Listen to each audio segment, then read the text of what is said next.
Ya. Listo. Vamos a partir entonces con la clase del día de hoy. Sí, pero sí. Vamos a repasar un poquito, empalmar un poco con la clase anterior. Estábamos partiendo con el estudio de amenaza, el análisis de amenaza. ¿Sí? No, mira, tiro, ¿no? Que no entiendo sobre de la pregunta 1 donde hay que leer los datos y graficar el espectro. Ya.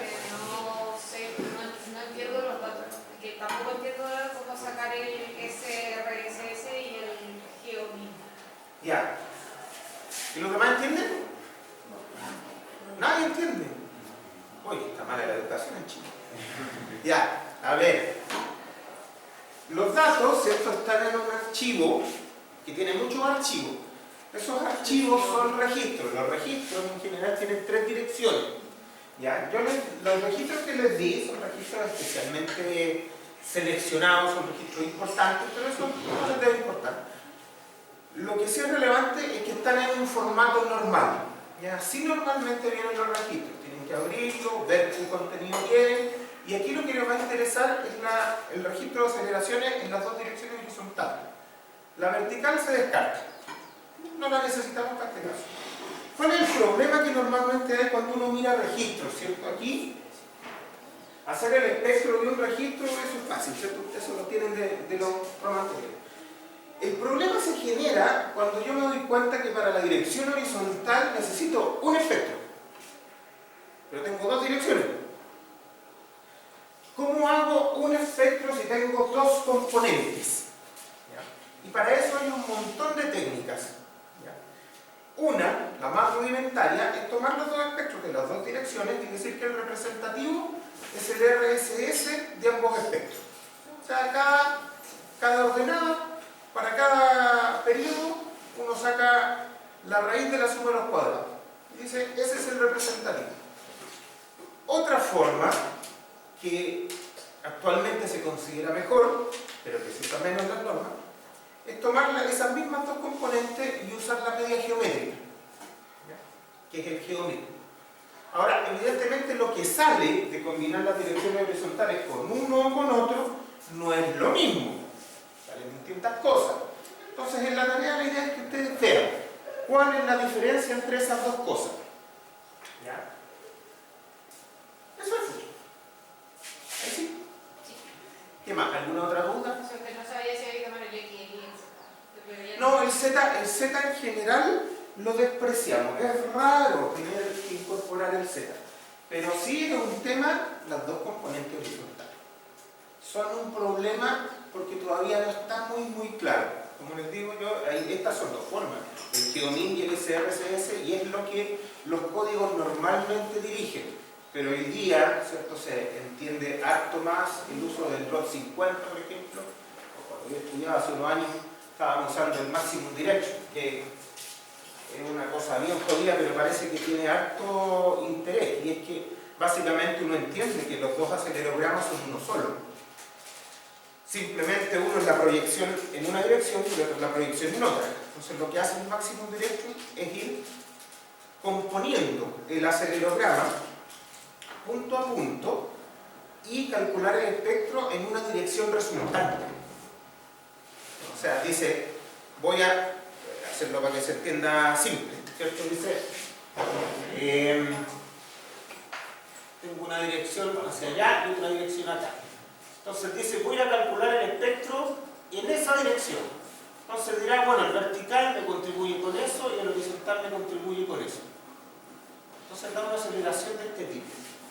Y con un registro proyectado en esa dirección, entonces calcula el espectro completo. Ahora, ¿cómo sé yo que esa es la peor? No lo sé. Entonces lo que se hace es variar el alfa y hacer todo el recorrido. Y me voy quedando con los máximos, los máximos para cada periodo en cada una de las direcciones. Que, bueno, hacerlo computacionalmente tampoco es que tenga tanto problema, pero es un poco más latente. Bueno, eso no lo tienen que hacer. No es necesario en este caso. Ya. Sigamos con esto entonces. Tenemos tipos de estudios de amenaza posibles. Típicamente, dos y solo dos, no hay más por ahora. Uno es el análisis determinístico y el otro es el análisis probabilístico. ¿Cuál es la gran diferencia entre ambos?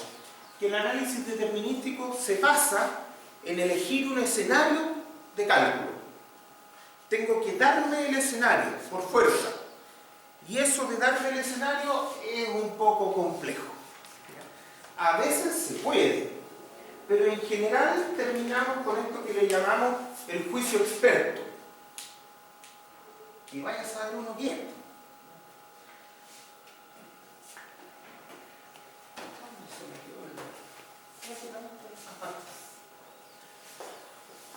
El análisis probabilístico, en cambio, es aquel que integra todas las posibles distribuciones de cada una de las variables, todas las que vimos. La distribución de la magnitud, la distribución de las distancias, la distribución de las cantidades, la distribución en el tiempo, todo eso lo integra. Es harto más jodido desde el punto de vista del análisis, ¿cierto?, del cálculo, pero es un resultado notablemente más robusto desde el punto de vista matemático. ¿Ya? Lo que siempre se dice es que el análisis probabilístico tiende a sobreestimar las demandas de diseño. No tengo tanta claridad de por qué se dice eso, porque como les he dicho,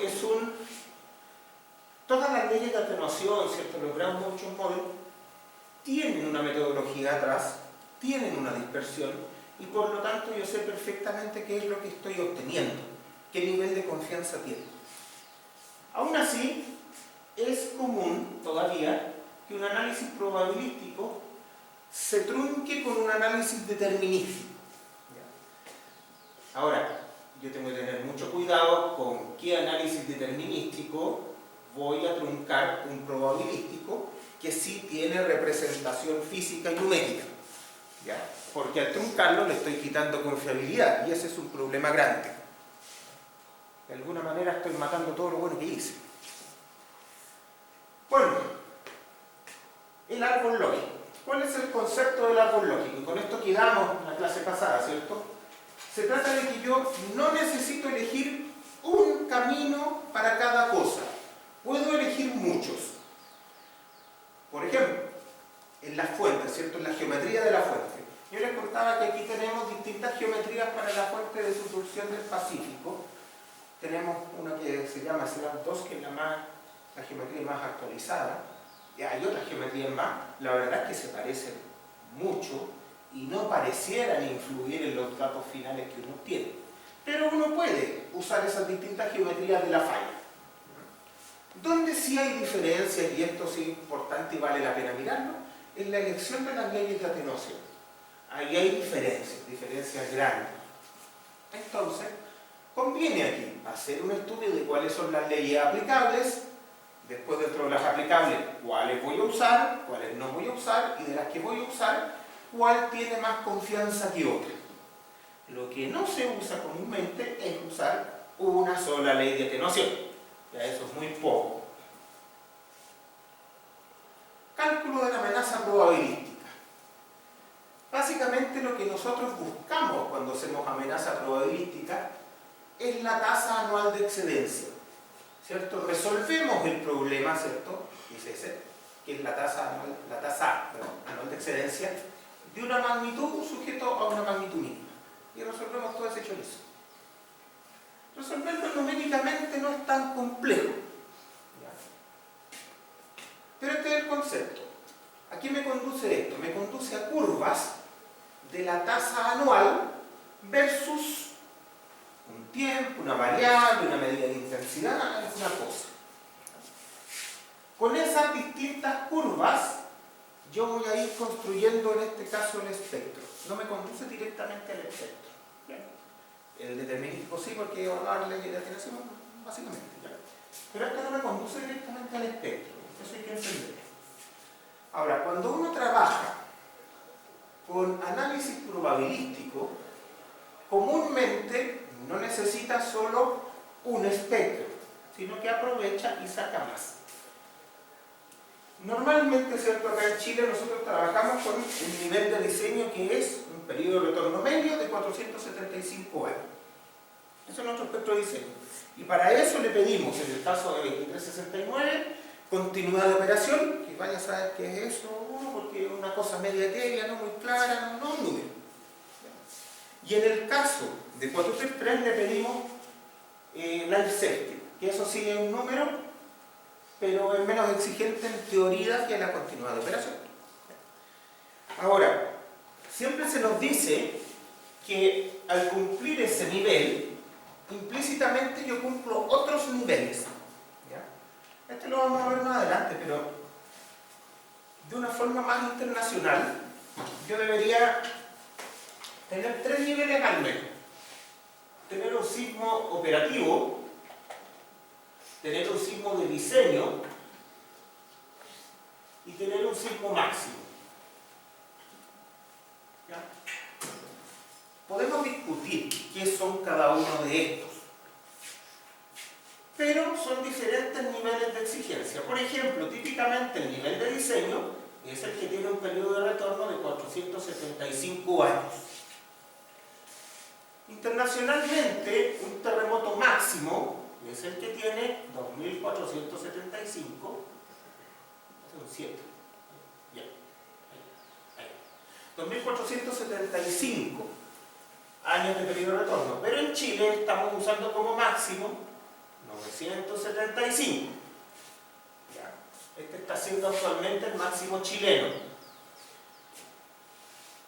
Para un operativo, ahí la cosa se mueve. Hay publicaciones que muestran este como en 72 años de periodo de retorno, pero parece que un valor razonablemente bueno son 43 años de periodo de retorno.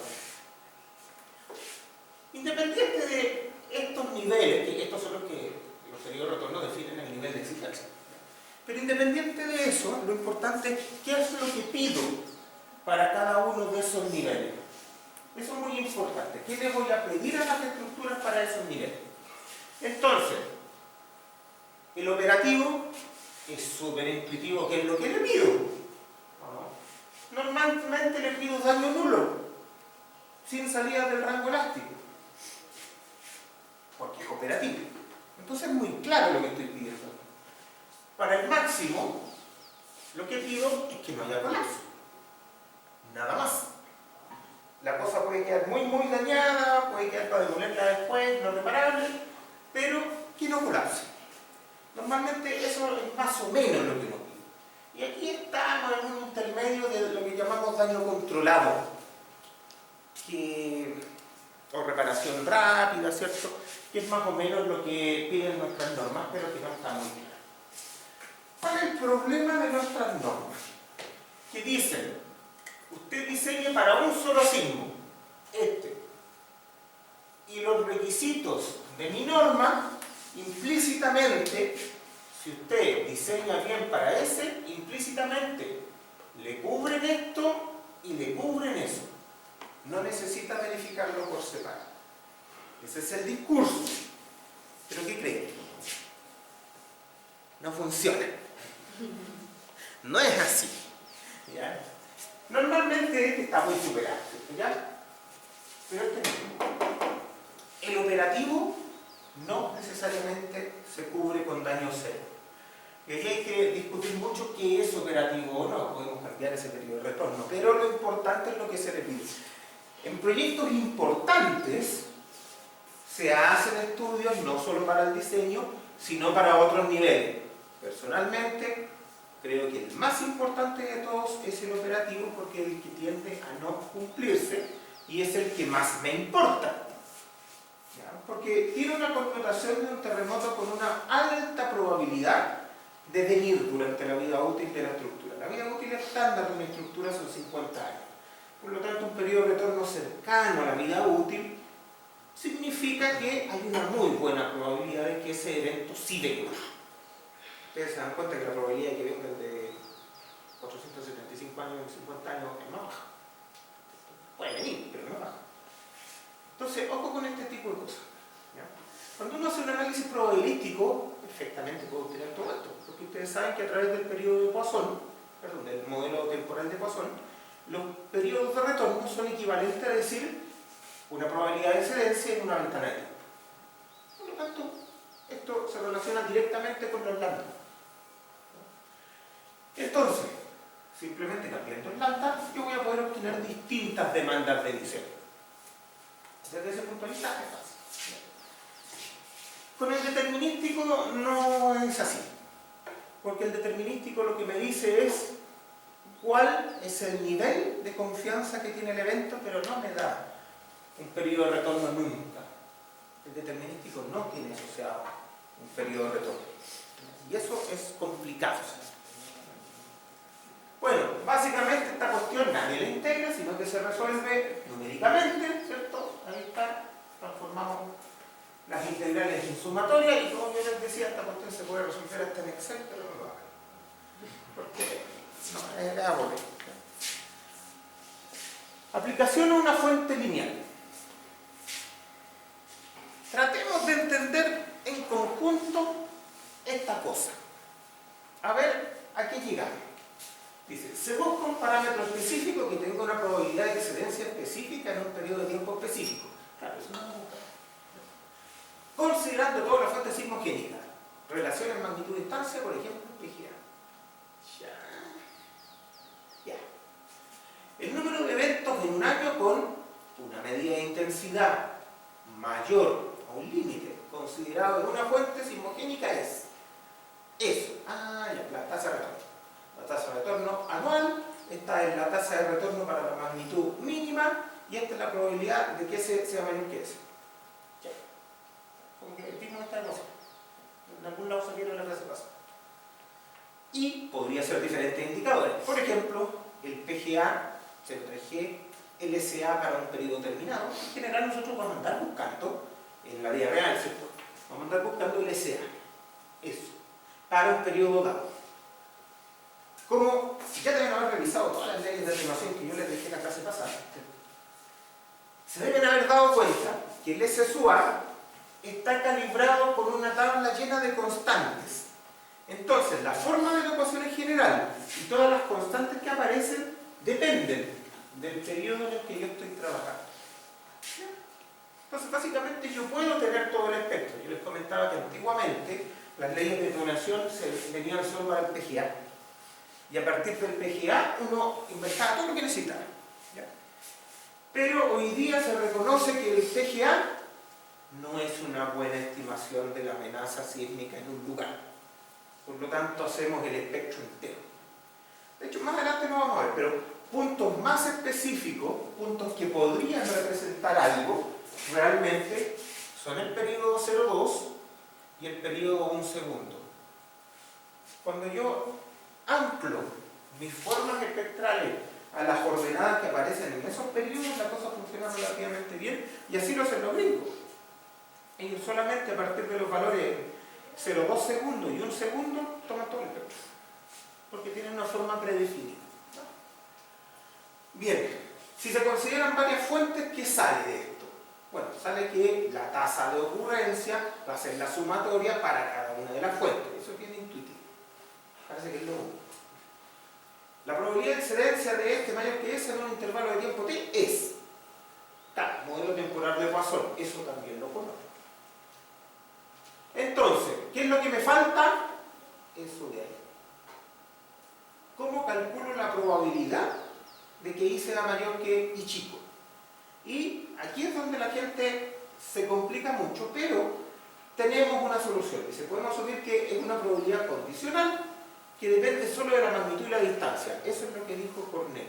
Bueno, Cornell ni Esteban, en realidad el profesor Esteban, que es mexicano, lo dijo antes, y lo investigó antes, pero Cornell era gringo. Cosas que pasan. Pero hoy día se conoce muy bien el trabajo del profesor Esteban. Bueno, adicionalmente, considerar que la magnitud y distancia son variables independientes, y eso es bastante razonable. Ahora, físicamente, ¿qué cosas son independientes acá? No es muy claro eso, como que en estos problemas tan geológicos que tratan de representar un fenómeno físico, uno no sabe realmente qué cosa es independiente de otra, pero todos estos análisis numéricos han mostrado ajustarse bien a la realidad. Desde ese punto de vista, los seguimos usando mientras no haya algo mejor. Bien, entonces, tenemos para fuentes, no, esta es una aproximación discreta, ya. Variables discretas y variables continuas. ¿Cuál es la gran diferencia? Aquí hay que mirar cuál es el cambio.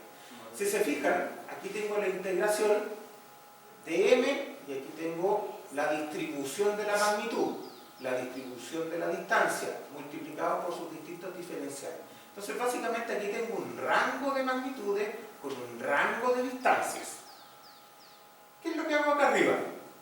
Exactamente lo mismo. Si aquí se fijan, no puedo tener rangos. Aquí lo que busco es que la probabilidad de la magnitud sea igual a la variable y lo mismo para la distancia.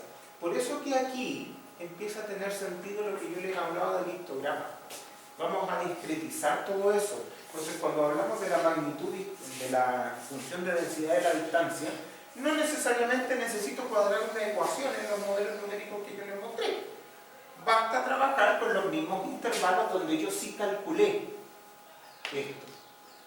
Y con eso esta cuestión ya cuadra. Bueno, la forma que yo lo he hecho muy bien. Ya. Generalmente se considera que el logaritmo de i tiene una distribución normal. Eso me arregla muchos problemas.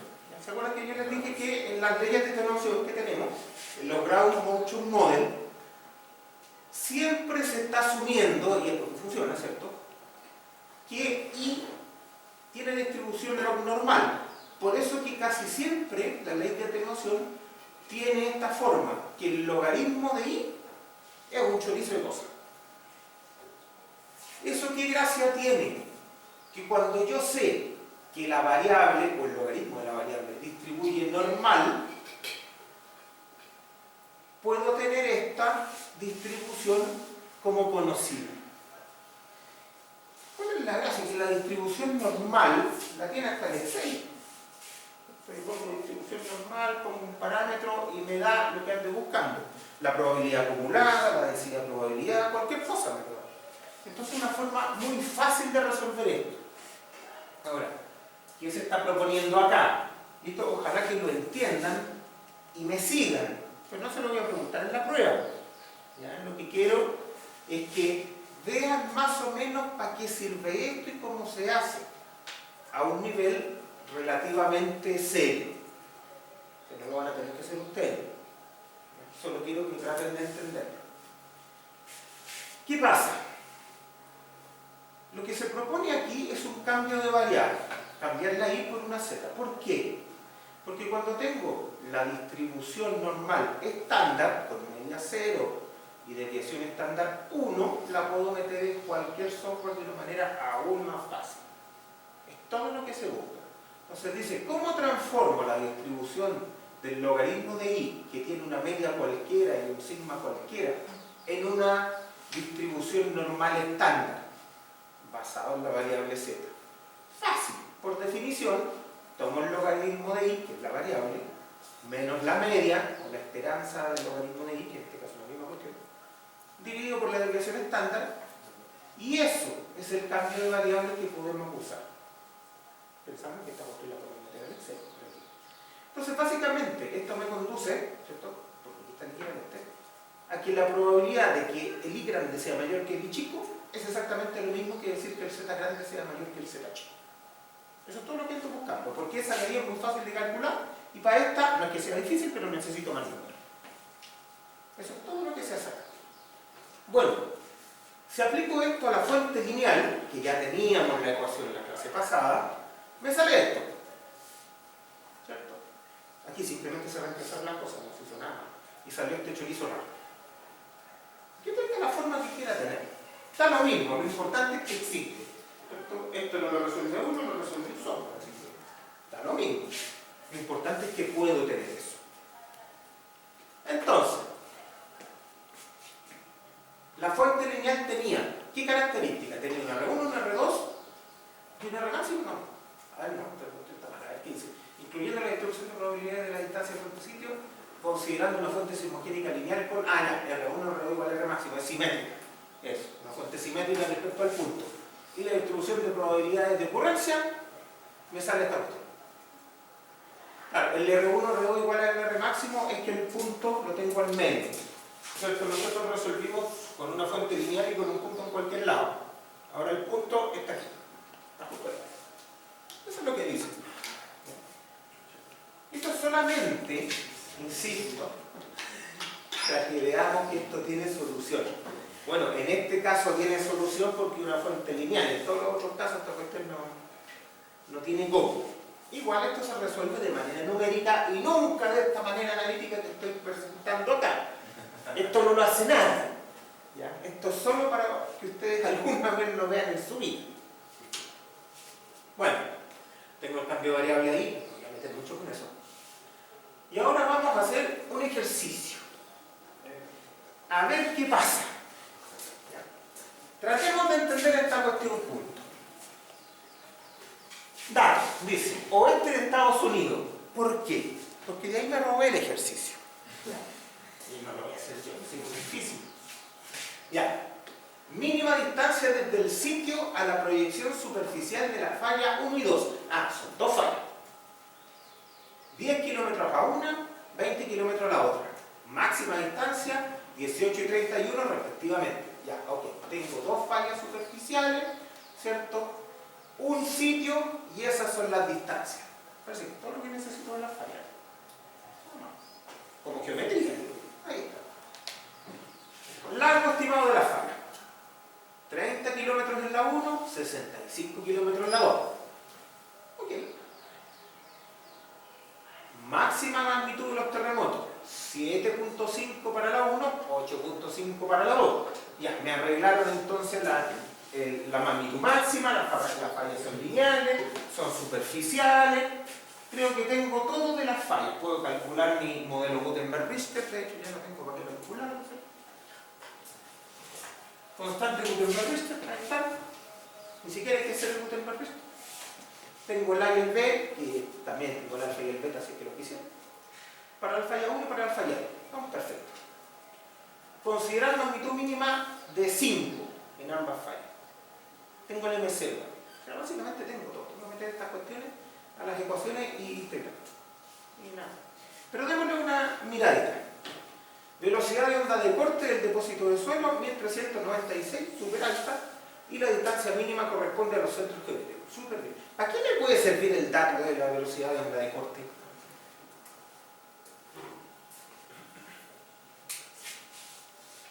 ¿A qué me sirve eso? Más allá de saber que el suelo es muy bueno. Quizás por tiempo o distancia. No lo vemos acá eso. ¿Para qué? ¿Ve usted que se ríe? ¿No? Nada. Acuérdense de las leyes de atenuación. En las leyes de atenuación yo tengo que poner el efecto de sitio cuando no tengo caracterizado el sitio en toda su profundidad. Para eso me sirve. Para incorporar la calidad del suelo. ¿Ya? Para incorporar el efecto de sitio. Para eso me sirve ese valor. ¿Ya? Entonces, cosas importantes. Estamos en el oeste de Estados Unidos. Por lo tanto, no vamos a usar la ley de Montalbán y Eddy. Vamos a usar leyes que puedan modelar la sismogénesis que hay en ese sector del mundo. Eso es lo primero. Eso es lo que hay que entender bien. ¿Ya? Aquí el libro proponía una y la vamos a ver aquí. ¿Ya? ¿Qué se está pidiendo? Dice, se pide la probabilidad de excedencia de un PGA 0,3 en el sitio para 100 años. Esto se parece a los chistes, ¿cierto? De los trenes, que uno venía 100 kilómetros por hora, el otro 200, y decían de qué color es la vaca. ¿Cómo voy a llegar a eso? Vamos de a poco. Vamos de a poco a ver cómo podemos llegar a ese valor que se ve bien feo. Claro, con estos datos podemos calcular todo, eso yo creo que queda claro. Tenemos todos los datos, podemos calcular cualquier cosa, en particular esto. Veamos cómo se propone resolver esto acá. Dice, partimos calculando la frecuencia media anual de los terremotos para la magnitud mínima, porque es lo que cualquiera haría, porque tiene los datos, ¿cierto? Y en una prueba uno calcula lo que los datos le dan, ¿cierto? Entonces, el lambda M0, fácil, ¿cierto? Tiene esa forma. Yo tengo los A, lo tanto tengo los alfa, tengo los B, por lo tanto tengo los beta, tengo el M0, entonces el lambda M0 lo tengo para las dos fuentes. Entonces, tengo lambda M0 para la falla 1, lambda M0 para la falla 2. Ahí está. Eventos por año, claro, me doy cuenta que la falla 2 es más activa que la primera, pero bueno.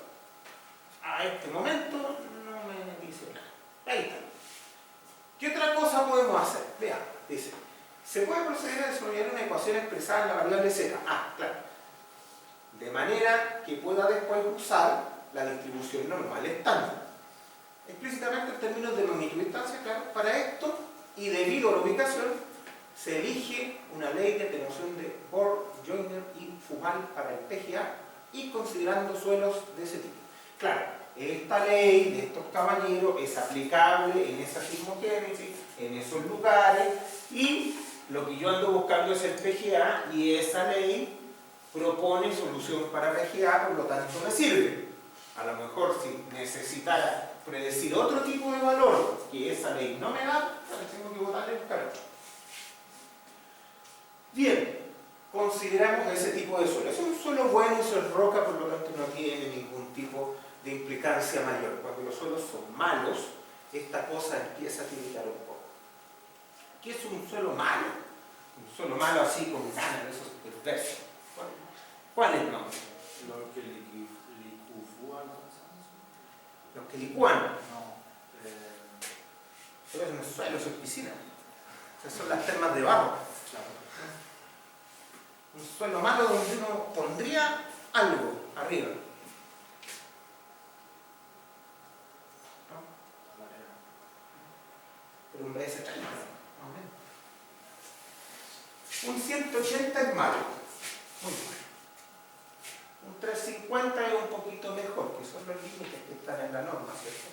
2369 para clasificar los tipos de suelo. Recuerden que hoy día los clasificamos por parámetros dinámicos, ¿lo saben ustedes, cierto? ¿No? Clasificaciones de suelo, ¿no? A ver, ¿saben lo que es un suelo?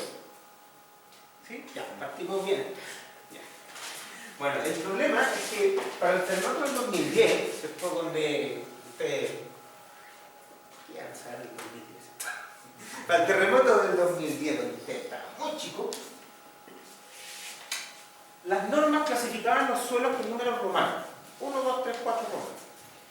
Y los clasificaban sísmicamente, y el sismo es una cosa dinámica, los clasificaban con parámetros estáticos. Sonaba raro, pero se hacía. ¿Ya? Entonces, se clasificaba según la resistencia del suelo, según el RPD de la roca, unas cosas que son estáticas. Con el tiempo, ¿cierto? Viene un sismo, dejó más o menos la embarrada, las cosas no se portaron como se debían portar. Entonces alguien dijo, oye, ¿sabéis que revisemos el suelo porque parece que amplifica más? Los demás aplaudieron y entonces lo hicieron. Entonces, dijeron ya, ¿sabéis que los suelos mejor los vamos a clasificar con parámetros dinámicos para el sismo? ¿Tiene sentido? Sí. ¿Cuáles eran los parámetros dinámicos? Primero se usó el BS30 más otros parámetros estáticos de confirmación. Hoy día ya se fueron los parámetros estáticos para la casa y se clasifica por el BS30, que es un parámetro dinámico, y se confirma con el periodo del suelo, que se obtiene normalmente por el método de Nakamura.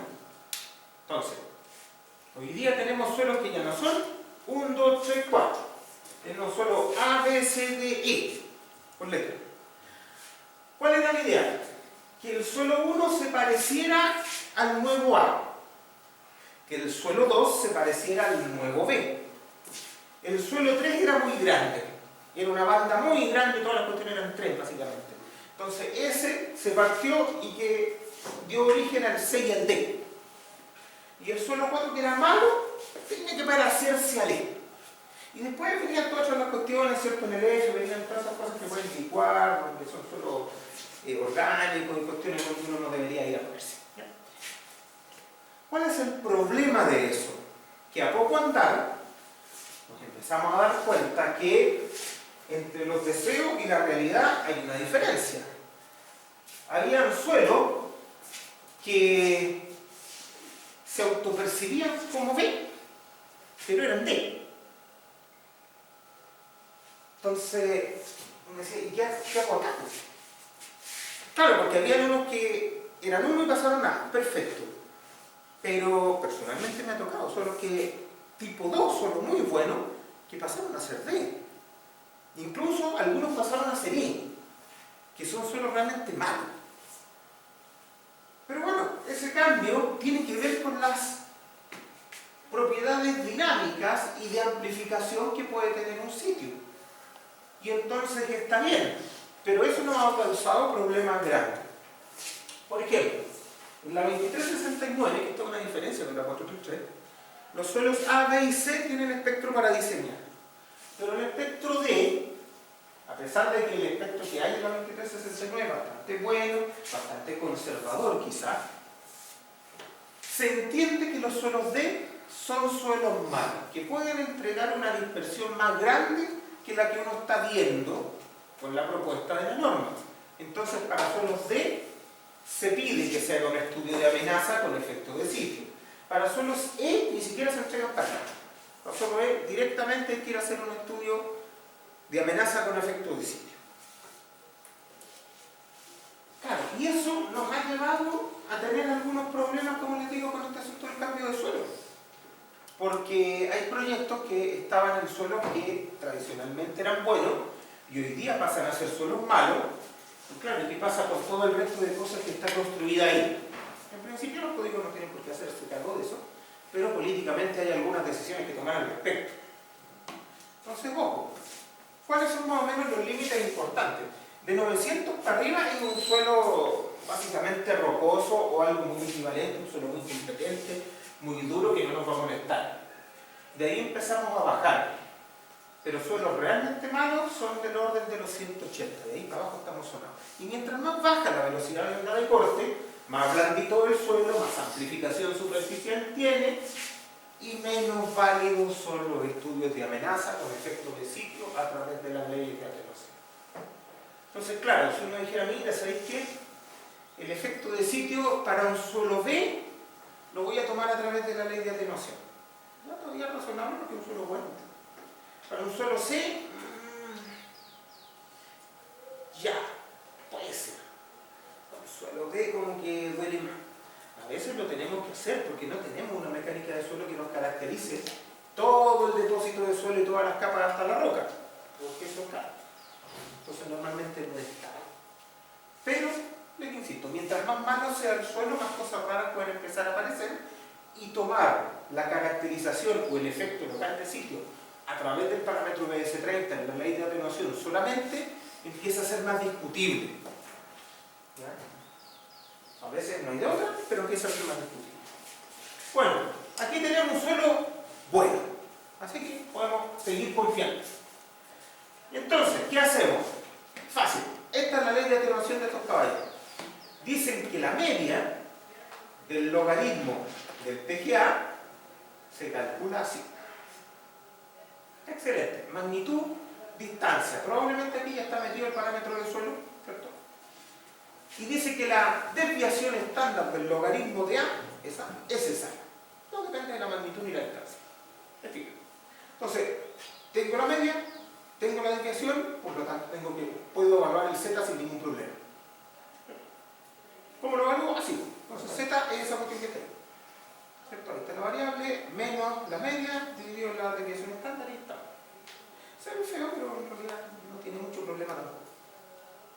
Entonces, nosotros andamos buscando la probabilidad que está asociado a un PGA de 0,3G. Y que lo vamos a usar directamente. Podríamos usarlo más adelante, pero tenemos el dato. Y me queda eso, ¿cierto? En función de la M chica y la R chica, porque no las tengo. Son variables a este problema. Bien, la probabilidad de que el PGA exceda los 0,3 se evalúa con esto. Porque ya lo tenía de la solución anterior. Entonces simplemente lo evalúo. Tengo el PI mayor que I y vale esto. Claro, vale esto para cada una de las fuentes. Entonces, los límites de integración, bueno, fácil. Falla 1 y falla 2. ¿Cuáles son? R mínimo y R máximo, los tenía. M0 y M máximo, los tenía. S de menos infinito hasta menos Z, porque ahí estamos integrando la normal. la distribución normal. Evalúo toda esta cuestión, la meto en MATLAB, al MATLAB, no sé, a Python, a lo que ustedes quieran, y me da los numeritos. Me dice, la probabilidad de la falla 1 es esa, y la probabilidad de la falla 2 es esta. Ah, la falla 2 me quedo. Una probabilidad más baja que se da. Bien. Entonces, ya podemos evaluar la frecuencia media anual de terremoto para cada fuente. Tenemos la probabilidad, tenemos el M0, que fue lo primero que calculamos porque teníamos los datos. Entonces ahora calculamos la probabilidad anual de cada fuente. Bueno, es fácil porque tenemos todo. Entonces tenemos la probabilidad para la fuente 1 es esa, la probabilidad para la fuente 2 es esa. Está controlando la fuente 1. Bien. Entonces la tasa total será la suma de estas. Y si bien la segunda fuente suma bastante, no es despreciable, está controlando la fuente 1. Vale la pena considerar acá y hacer el comentario de que esto es uno de los problemas que nosotros hemos tenido. Cuando pasemos más adelante a ver las normas, ¿cierto? Yo les voy a hacer hincapié en que las zonificaciones sísmicas que tenemos no son buenas, no son representativas. ¿Y para qué las tenemos? ¿Cierto? Bueno, no son tan representativas hoy en día porque sabemos que la amenaza sísmica en todo el territorio se puede evaluar de mejor forma. ¿Ya? ¿Qué pasa? Que las zonificaciones fueron definidas hace mucho tiempo con análisis que consideraban esencialmente la sismicidad interplaca. Pero hoy día se puede evaluar de mejor forma la sismicidad intraplaca. Y esa no estaba bien representada originalmente. Claro, cuando uno dice, oye, pero si antes teníamos esta de acá, no teníamos la más importante, la interplaca, sí, pero no teníamos esta. Entonces, para todo efecto práctico, la amenaza sube. En algunos lugares subirá poco, en otros subirá mucho, pero solo puede subir si voy a poner otra fuente que no tenía bien modelada antes. Entonces, ese es el problema que tenemos. Hay lugares de Chile donde la cosa cambia bastante y otros donde no cambia nada. Pero lo importante es que ojalá cuando uno vislumbra que en su punto donde va a ser la planta o el edificio o lo que sea, la amenaza es mayor que la que entrega la norma, hoy día a través del espectro de referencia del 2369-2023, uno debería intentar optar a un análisis de amenaza. Hoy por hoy no son caros. Tradicionalmente eran muy caros, hoy día ya no lo son tanto, cada vez son más baratos, son notablemente más baratos que una mecánica de suelo. Y en proyectos industriales es una soberana tontera no tenerlo porque se paga con el primer ahorro de estructura. ¿Ya? En proyectos habitacionales ahí es un poco más complejo porque ahí muchas veces incluso se quiere ahorrar la mecánica del suelo. Entonces, es bien complejo un proyecto habitacional, pero en proyectos industriales es raro hoy por hoy no poder optar a un estudio de amenaza suficientemente serio. Bueno, finalmente podemos hablar de la probabilidad de excedencia. Tenemos el lambda, ¿cierto? Tenemos el periodo de 100 años y ¿qué nos dice Poisson? Ahí está. Perdón. ¿Qué nos dice Poisson? Ahí está. Lo evaluamos y sale que la probabilidad era 0.062. Y listo. Esta es una forma de utilizar el estudio de amenaza. Esto, en estricto rigor, es un estudio de amenaza. Es juguete, pero es un estudio de amenaza, al fin y al cabo. ¿Ya? Típicamente nosotros no vamos a evaluar estas probabilidades, sino que vamos a ir al revés. Vamos a decir, ¿cuál es el S sub A en todos los periodos de interés asociado a cierto periodo de retorno? Y ahí es donde tengo metido 10% en 50 años, 2% en 50 años, o 10% en 100 años, ¿cierto? O 50% en 50 años. Ese tipo de cosas las tengo metidas. ¿Ya? Esa es la probabilidad. Bien, mapas de amenaza sísmica para Chile. Y este mono que les estoy mostrando es del año 2002. ¿Y qué es lo que hace el mono? No tiene ni idea porque no se ve, ¿cierto? Está medio borroso. Ya, pero yo se los voy a describir. Los colorcitos son la zonificación sísmica. Zona 1, zona 2, zona 3. La zona 3 es la más exigente, la zona 1 la menos exigente porque se aleja del borde costero donde está la fosa.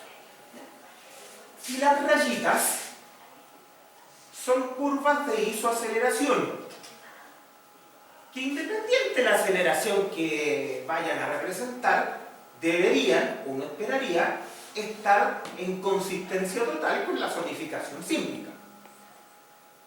¿Cierto? Sin importar el valor, pero deberían tener una suerte.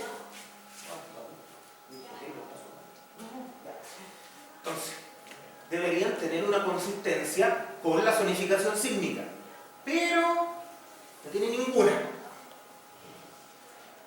Bueno, ahora en el año 2023 nos hemos dado cuenta que tiene menos consistencia, pero no es tan mala. ¿Cuál es el problema grande? Que para cambiar la zonificación hay que tener un proyecto de alguien que lo lleve al comité de norma cuando se esté haciendo eso. Y eso ya no va a pasar y ya no pasó. Así que hoy día hay que entender que la zonificación es una propuesta que hay en la norma, pero en la medida que usted tenga antecedentes que en su sitio la demanda puede ser mayor, mejor tenga cuidado. Si usted cree que la demanda puede ser menor, bueno, irse por el lado conservador nunca es malo. Pero hoy día hay mucha información pública sobre cómo varía la peligrosidad sísmica de norte a sur en Chile y que no cuadra muy bien con la zonificación sísmica. Ya, importante esa parte. Estos son datos, son monitos de Leighton y Ruiz del año 2010. ¿Qué son estas cosas? PGA con probabilidad de excedencia 10% a 50 años. Ya, entonces ese es el normal, periodo de retorno 475 años. Y acá abajo, 5% en 100 años. Este es un sismo más exigente, ¿cierto? ¿Y qué tiene acá? Los colorcitos significan PGA. ¿Qué cosas podemos ver aquí? Si nosotros nos vamos al detalle de estas cosas, ¿cierto? Normalmente vamos a poder encontrar que la peligrosidad, independientemente de lo que signifiquen esas cosas, no tiene saltos tan grandes de este a oeste. Que en algunos lugares de Chile es más o menos parejo, por ejemplo, la zona de Antofagasta, más o menos parejo, o es lo que entrega este tipo de trabajo. Entonces hay que mirar esas cosas. Yo aquí les muestro algunas cosas, pero hay mucha información de esto, información de dominio público, y uno puede usarla, y la idea es que se use. Yo aquí no le estoy diciendo vaya y haga usted su análisis de amenaza, para eso estoy yo mirando, pero vean la documentación pública que existe. Aquí yo les voy a dejar este trabajo, ¿cierto?, de memoria de Ignacio Adolfo Núñez. Ignacio, el otro día estuve en un curso y no sabía que era él. Dijo, no, soy yo, profe. Bueno, esta memoria tiene una gracia, y es que es una memoria de título de alumnos, como ustedes, en que se dio la lata de calcular la peligrosidad sísmica para todo Chile. Y hay un espectro representativo de varias ciudades, Viña del Mar, Santiago, etcétera, etcétera, etcétera, donde uno puede hacer la comparación hoy en día con qué tienen las normas. Sobre todo la 2369, que es la que se supone que tiene el mayor estudio respecto a este tema de la amenaza. Entonces, les recomiendo que la ojeen. Quizás no completa, sea una lata de estas cosas enteras, pero sí los resultados, los monitos, las conclusiones. Ejemplo, ¿cierto? Este se lo robé a Miguel, y por eso puse su nombre. Se lo robé directamente, para que lo voy a hacer si ya lo tenía. Ya, es un ejemplo de análisis determinístico. ¿Qué vamos a hacer? Vamos a suponer un magnitud 8.8 con un hipocentro de 30 kilómetros. El sitio va a estar, ¿cierto?, a 30 kilómetros de la ruptura, el RRAP, que es el centro de Concepción, y el suelo va a ser un suelo de un BS30 350, que es suelo seco. O sea, básicamente el terremoto del Maule, ¿cierto? Ahí está el foco y ahí está Concepción. Fácil, ¿cierto? Esto sí pasó. Ya. Evaluamos entonces primero con la ley de Montalva y después con la ley de Itín. Los gráficos están a la misma escala. Entonces, primero miremos no la variabilidad de una ley contra otra. Veamos la variabilidad de una ley consigo misma. ¿Ya? ustedes se fijan, aquí tenemos en azulito la media y en rojito la media más una desviación estándar. Y vamos, en los puntos grandes vamos como del 1,5 como en 3, vamos del simple al doble. Y aquí vamos como de 2 a 4. Claro, ustedes dirán, "Ay, qué mala la ley". No es mala la ley, es que el fenómeno sísmico tiene una dispersión gigantesca, muy muy grande.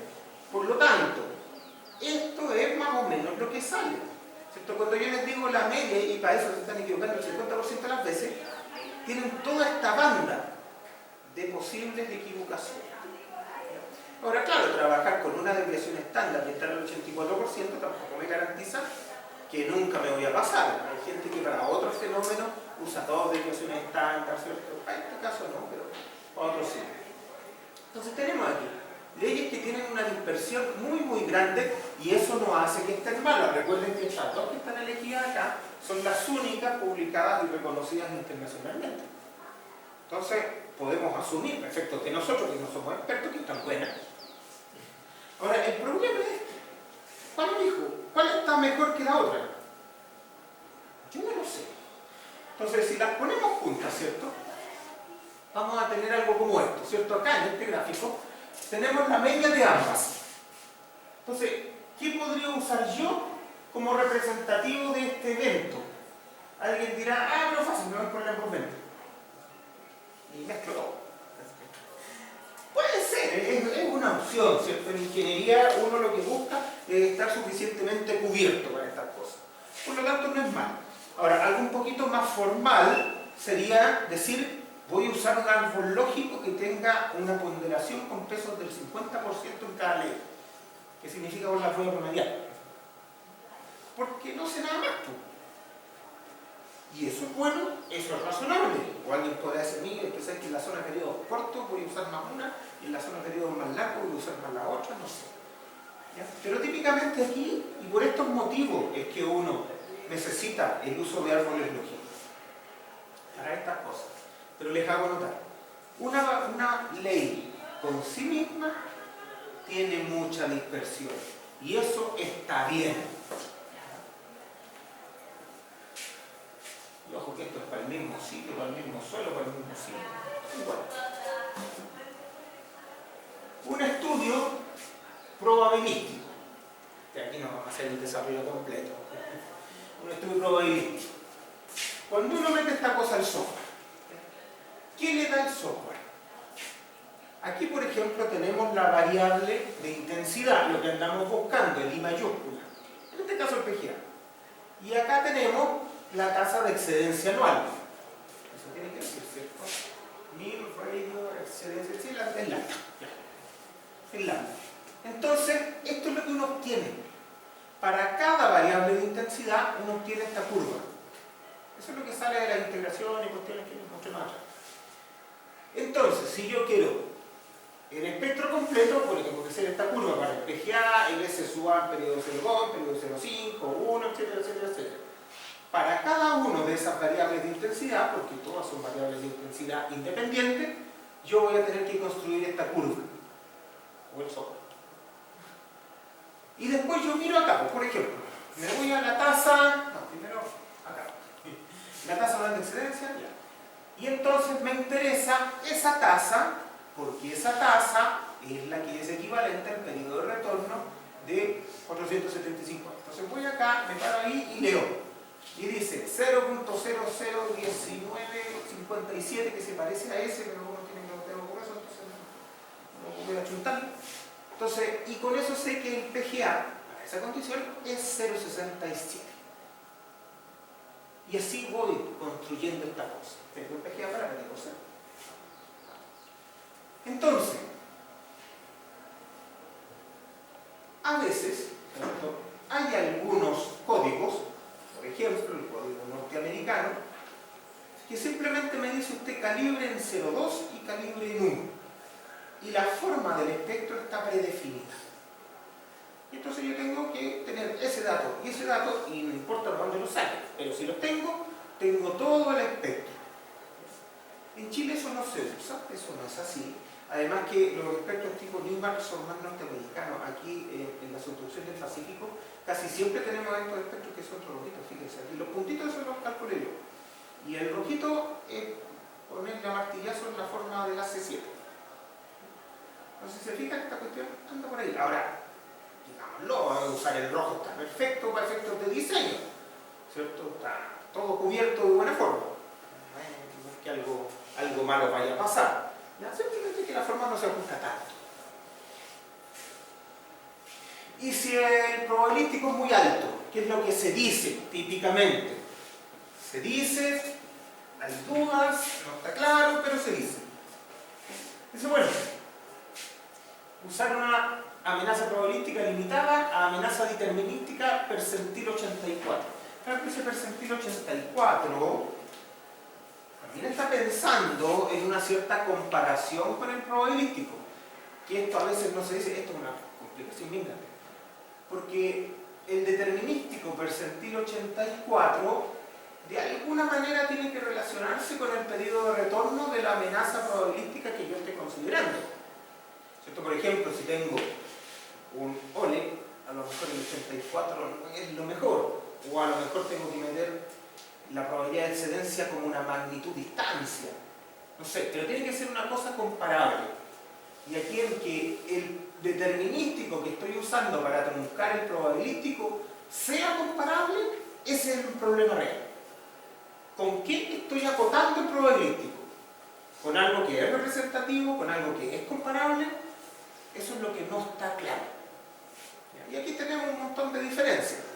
Ya, a mí me complica. Pero bueno, ¿qué es lo que dicen los que saben? Dicen, bueno, usted tiene aquí el probabilístico. Acá arriba está el probabilístico. ¿Dónde está el determinístico? Acá abajo. Entonces usted se queda con el menor valor entre ambos. Entonces se queda con este y el probabilístico lo lleva a la casa, no le sirve para nada. Cosa que es rara, por decirlo menos. Aquí, por ejemplo, tiene para cargar el probabilístico, bien, después tiene el determinístico y, bueno, en esta zona se va por el determinístico y más allá se va por el probabilístico, que está más abajo. Entonces, ¿cuál es el asunto? Que aquí uno empieza a mezclar cosas que no necesariamente tienen la misma representatividad. Ese es el problema grande. O sea, ¿con qué determinístico voy a controlar el probabilístico? Si yo lo elijo bien, entonces voy a andar bien. Si yo lo elijo mal, voy a llegar a cualquier acera. ¿De dónde saco el determinístico? Juicio experto. No es lo mismo que inventarlo, ¿sí? Para que quede clarito. La geología me puede dar algo. Lo que se está usando, pero que ya también se está discutiendo, son los modelos de desagregación MR, magnitud-distancia. ¿Qué es esa cuestión? Que le puse ahí, no se olvide de pedir que su estudio de amenaza cumpla con los criterios de 23/09/2023 para que pueda utilizar los demás requisitos de la norma de manera adecuada. Que se los pongan eso en sus fases de licitación. Va a llegar por TLC. Ya. Entonces, modelos de desagregación magnitud-distancia. ¿Qué es esta cuestión? Claro, esto es lo que estoy proponiendo, de que eso podría ser una buena forma de buscar el determinístico. Y esto es solo como una idea que se usa internacionalmente, yo invento estas cuestiones, ¿cierto? ¿De qué se trata? Cuando uno está haciendo estos análisis con software, aquí está la plataforma del profesor Gabriel Candia, que está para uso gratuito. Ustedes la pueden descargar, ¿cierto? El problema es entenderla, pero si ustedes la descargan y aprenden a usar, es fenomenal, espectacular y todo lo bueno. Y es gratis. El profesor Candia la dejó ahí, Gabriel Candia. Y así siguieron. Bueno, si ustedes usan esa plataforma, pueden llegar a ver gráficos como estos. ¿Qué es este gráfico? Bueno, ¿qué dice? Esto es la curva para el PGA con el lambda. Ahí está. Y lo que me dice esto, como desagregación, me da ese grafiquito, que la gente que trabaja en amenaza lo ve cada rato. Esto es para el PGA y solo para el PGA. Para otra medida de intensidad me dará otro grafiquito. ¿Qué es lo que dice esto? ¿Qué es sobre esa columnita? Me dice cuánto coopera en ese valor cada par magnitud-distancia. Intuitivamente uno dice, bueno, va a cooperar la mayor magnitud con la menor distancia. obvio. Y sí, pues ahí está lo que marca. ¿Se fijan? ¿Ya? Entonces tiene sentido de esta población. Ya. Entonces, ¿qué quiere decir esto? Con esta distribución de cuánto coopera cada punto, longitud y distancia, y fíjense que aquí los cuadrados son bien grandes, ¿cierto? Aquí los cuadrados son de varios kilómetros, de altas magnitudes, aquí son como 210, 270, como de 60 kilómetros, son la utilización. Bueno, se trata de decir, oye, de aquí yo voy a sacar el evento medio de esta distribución que me dio acá. Magnitud, distancia, el evento medio. Y el evento medio para esto lo voy a usar como determinístico para controlar ese nivel. De alguna manera es que el estudio probabilístico se limite a sí mismo. Y eso parece tener un poquito más de sentido. Limitar la dispersión mediante los mismos números que estoy calculando.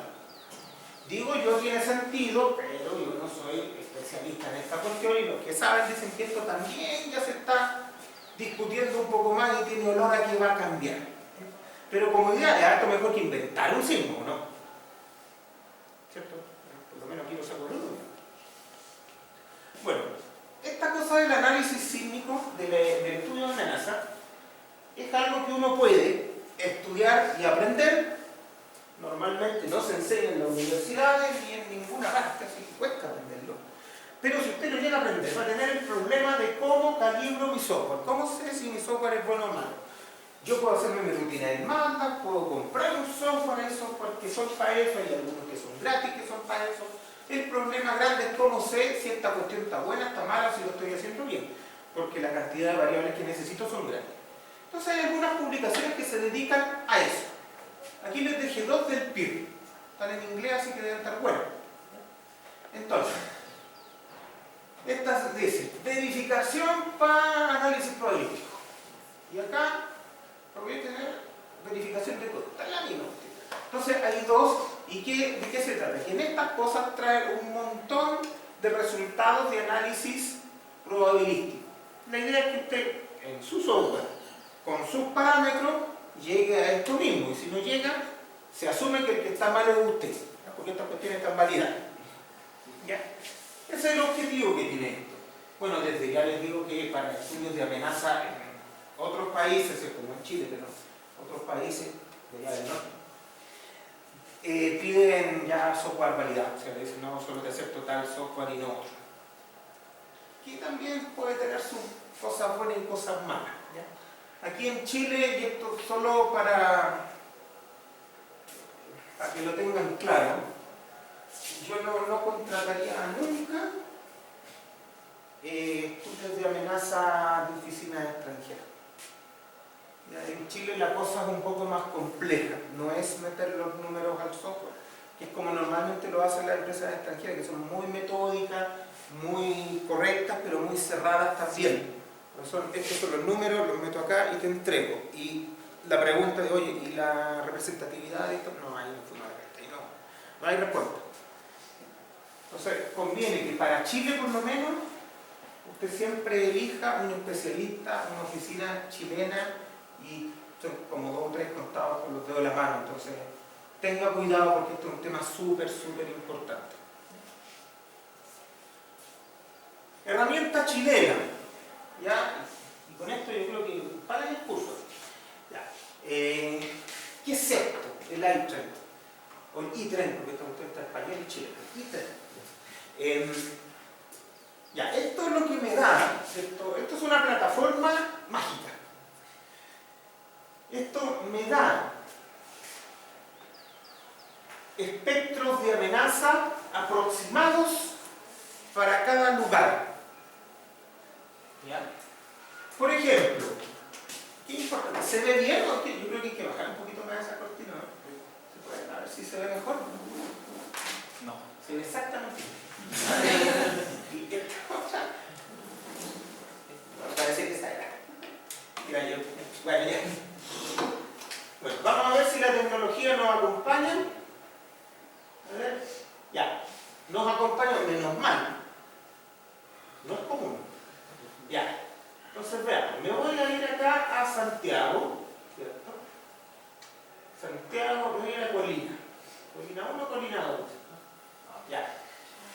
Entonces, me voy a ir para acá.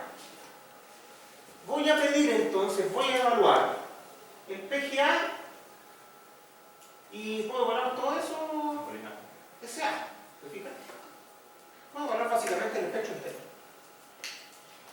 Voy a hacerlo para un periodo de retorno de 500 que se parece mucho a 475 y voy a hacerlo para un suelo relativamente bueno, un suelo, esto es como un suelo B, una cosa así. Ese. Y me voy a parar por acá, ¿sí?